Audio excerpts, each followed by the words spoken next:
अयोध्या का इतिहास हजारों साल पुराना है, लेकिन आधुनिक भारत में अयोध्या की कहानी का एक सबसे महत्वपूर्ण अध्याय राम जन्मभूमि से जुड़ा रहा है। दशकों तक चला विवाद, कानूनी लड़ाई, राजनीतिक बहस और करोड़ों लोगों की आस्था। फिर आया वह ऐतिहासिक फैसला जिसने अयोध्या की दिशा बदल दी।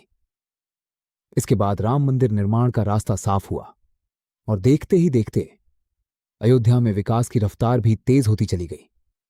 सड़कों पर काम शुरू हुआ, रेलवे सुविधाओं का विस्तार हुआ, एयर कनेक्टिविटी की दिशा में बड़ा कदम उठाया गया, शहर के अलग अलग हिस्सों को विकसित किया जाने लगा। और फिर आया 22 जनवरी 2024, वह दिन जब अयोध्या एक बार फिर पूरी दुनिया की नजरों में आ गई। राम मंदिर में प्राण प्रतिष्ठा का ऐतिहासिक समारोह हुआ। करोड़ों लोगों के लिए यह सिर्फ एक धार्मिक आयोजन नहीं था, यह आस्था से जुड़ा एक भावनात्मक क्षण था। लेकिन इसके साथ अयोध्या के सामने एक नई चुनौती भी खड़ी हो चुकी थी। अब यहां आने वाले श्रद्धालुओं की संख्या पहले से कहीं ज्यादा होने वाली थी। लाखों लोग देश के अलग अलग हिस्सों से अयोध्या पहुंचने वाले थे। सवाल था, क्या अयोध्या इतने बड़े बदलाव के लिए तैयार है? क्या शहर की सड़कें तैयार हैं? क्या होटल तैयार हैं? क्या रेलवे तैयार है? क्या एयरपोर्ट तैयार है? क्या शहर में पार्किंग की पर्याप्त व्यवस्था है? क्या लाखों श्रद्धालुओं को संभालने के लिए इंफ्रास्ट्रक्चर तैयार है? और इन्हीं सवालों के बीच अयोध्या का एक नया अध्याय शुरू हुआ।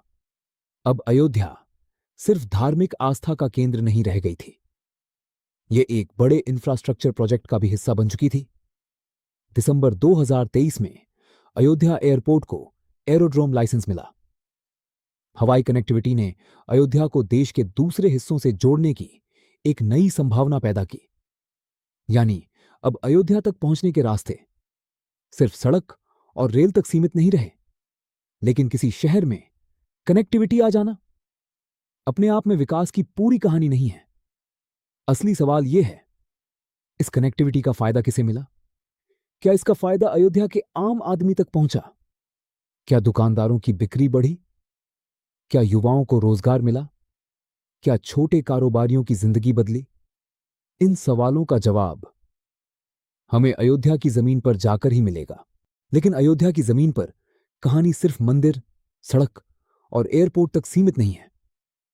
असल बदलाव उन लोगों की जिंदगी में दिखाई देता है जो रोज इस शहर में अपना कारोबार और रोजगार चलाते हैं। क्या सच में अयोध्या के छोटे दुकानदारों की कमाई बढ़ी? क्या युवाओं को नए रोजगार मिले? और क्या इस तेजी से बदलते शहर का फायदा हर आम आदमी तक पहुंचा? इन सवालों के जवाब हम तलाशेंगे अगले पार्ट में। अयोध्या की कहानी अभी बाकी है। ऐसी ही ग्राउंड लेवल और भारत की अनकही कहानियां देखने के लिए महादिव्रा न्यूज को सब्सक्राइब करें, क्योंकि अगली कहानी शायद आपको अयोध्या का एक बिल्कुल अलग चेहरा दिखाएगी।